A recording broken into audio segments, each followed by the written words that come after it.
Uttarayan special અને બધાનું favourite ઊંધિયું. આજની રેસીપી છે ઊંધિયાની. બધા જ શાક ભેગા કરી અને બનતી વાનગી એટલે ઊંધિયું. ઉત્તરાયણના દિવસે બધાના ઘરે આ ઊંધિયું બનતું. એકદમ સરળ રીતે અને એકદમ સહેલાઈથી આજે આપણે બનાવીશું ઊંધિયું, જે ખાવામાં બહુ જ સ્વાદિષ્ટ અને બહુ જ ટેસ્ટી બને છે. આ ઊંધિયું લગભગ બધાના ઘરે બનતું જ હશે અને બધાનું ફેવરિટ પણ હશે. તો ચાલો આજે બનાવી લઈએ ઊંધિયું. તો સૌપ્રથમ મેં અહીંયા લીધો છે 2 કપ જેટલો ચણાનો લોટ. તેની અંદર આપણે એડ કરી દઈશું ધોયેલા ધાણા, મેથી, વરિયાળી, લસણ અને હિંગ. અને પછી કોરા મસાલામાં હળદર, મરચું, જીરું, મીઠું, ખાંડ, ગરમ મસાલો અને લીંબુના રસ આ બધું ઉમેરી અને આપણે થોડું પાણી એડ કરતા જઈશું અને એક કઠણ એવો લોટ બાંધી દઈશું. જો તમારે આ ચણાના લોટની ગોળી થોડીક ઢીલી બનાવવી હોય તો તમે એની અંદર થોડા સોડા પણ એડ કરી શકો છો, પણ મેં અહીંયા સોડા એડ નથી કર્યા. અને મોણ માટે થોડુંક તેલ લઈ અને આ લોટને સરખો એવો કૂણવી લઈશું અને આમાંથી નાની નાની ગોળી તૈયાર કરી આપણે ગરમ તેલમાં ડીપ ફ્રાય કરી લઈશું. એને સારી એવી ગોલ્ડન બ્રાઉન કલરની થાય ત્યાં સુધી આપણે એને તળવાની છે. અહીંયા મારી બધી જ ગોળી તળાઈને રેડી થઈ ગઈ છે. તો ચાલો આપણે હવે બધા શાકભાજી તળી લઈએ, જેમાં છે રતાળું, સુરણ, શક્કરિયા, રીંગણ, ફ્લાવર, દૂધી, ટીંડોરા, ગાજર અને સુરતી પાપડી જેવી બધી જ શાકભાજી આપણે આ તેલમાં સારી રીતે તળી લઈશું અને એને એકદમ કૂક થવા દેવાની છે. થોડીક લાઇટ ગોલ્ડન કલરની થઈ જાય ત્યાં સુધી આપણે તેને તળવાની છે. એનો કલર ફરી જાય ત્યાં સુધી આપણે એને તળી લઈશું. અહીંયા તમે જોઈ શકો છો કે મારી બધી જ શાકભાજી મેં સારી રીતે તળી લીધી છે અને એક પછી એક કરી અને બધી જ શાકભાજી અહીંયા તળાઈ ગઈ. બધી જ શાકભાજી આપણે ગરમ તેલમાં તળવાની છે, એટલા માટે સૌપ્રથમ તેને લાવી અને સારી રીતે ધોઈ સાફ કરી અને કોરી કરીને પછી જ એને કટિંગ કરજો અને પછી જ એને આ ગરમ તેલમાં તળજો. તમે અહીંયા જોઈ શકો છો કે શાકભાજી તળવાથી તેના બધાના કલર ફરી ગયા છે, એકદમ ચેન્જ થઈ ગયા છે. અહીંયા મેં બધી જ શાકભાજી તળી લીધી છે અને એક બાઉલમાં કાઢી લીધી છે. હવે એક કઢાઈ લઈ લઈએ. તેમાં મેં 2 ચમચા ભરીને તેલ એડ કર્યું છે અને એમાં એડ કરશું 2 તમાલપત્ર અને આદુ મરચાં લસણની પેસ્ટ.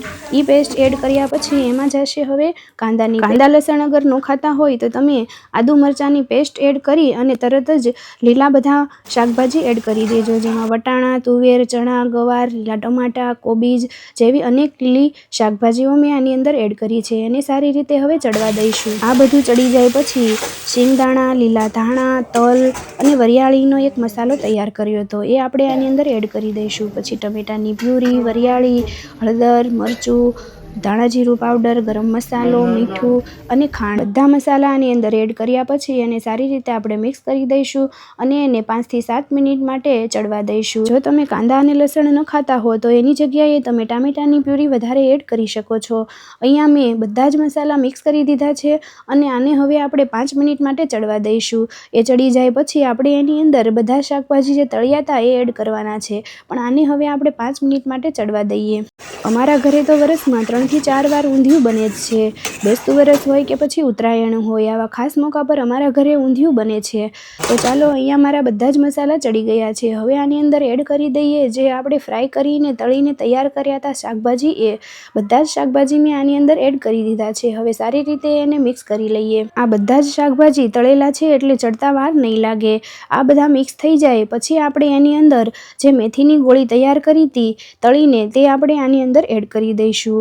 બધી જ ગોળી મેં આની અંદર એડ કરી દીધી છે અને એને પણ સરખી રીતે મિક્સ કરી દઈશું અને 5 થી 7 મિનિટ માટે એને પણ ચડવા દઈશું, એટલે બધા જ મસાલા એકબીજાની અંદર ભળી જાય અને સારી રીતે મિક્સ થઈ જાય. અહીંયા ઊંધિયું એકદમ તૈયાર છે. તો આની ઉપર આપણે થોડા લીલા ધાણા અને લીલું લસણ એડ કરીને એને સારી રીતે મિક્સ કરી દઈશું.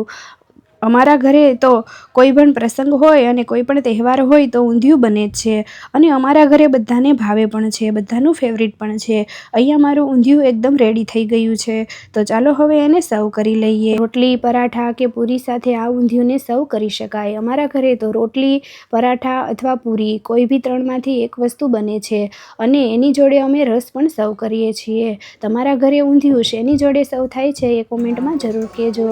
અહીંયા મેં ઊંધિયુંને સર્વ કરી લીધું છે. ઊંધિયું તો આપણું રેડી છે. તો ચાલો હવે બનાવી લઈએ પૂરી, જે આપણે આ ઊંધિયા જોડે સર્વ કરવાની છે. તો અમે આજે પૂરી જોડે આ ઊંધિયાને સર્વ કરવાના છીએ. તો બનાવી લઈએ ગરમા ગરમ પૂરી. એકદમ મજેદાર અને એકદમ તીખું ગરમા ગરમ ઊંધિયું રેડી છે. તો ચાલો હવે આપણે બનાવી લઈએ પૂરી અને એને આપણે વણી લઈએ. તો મેં અહીંયા થોડો લોટ લઈ લીધો છે પૂરીનો.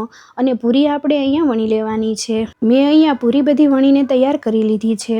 હવે આપણે આ પૂરીને ગરમા ગરમ તેલમાં એડ કરી અને એને સારી રીતે તળી લઈશું. ક્યારેક પરાઠા જોડે સર્વ કરીએ તો ક્યારેક પૂરી જોડે, પણ આ બંને વસ્તુમાંથી એક વસ્તુ તો બનાવીએ છીએ, પણ એની સાથે અમે રસને પણ સર્વ કરીએ છીએ. કેમ કે જ્યારે અમારા ઘરે ઊંધિયું બને છે ત્યારે રસ તો આવે જ છે. એટલે રસ, પૂરી અને ઊંધિયું ખાવાની મજા પડી જાય. તો ગરમા ગરમ પૂરી પણ તૈયાર છે અને ગરમા ગરમ ઊંધિયું પણ તૈયાર છે. તો ચાલો આપણે એને સર્વ કરી દીધું છે. ઉત્તરાયણ સ્પેશિયલ ગરમા ગરમ ઊંધિયું અને પૂરી તૈયાર છે. તો મેં એને સર્વ પણ કરી દીધું છે. જો તમને આજની મારી આ ઊંધિયાની રેસીપી સારી લાગી હોય તો પ્લીઝ કોમેન્ટમાં જરૂર કહેજો અને પ્લીઝ લાઇક, શેર અને સબસ્ક્રાઈબ પણ કરજો. Thank you.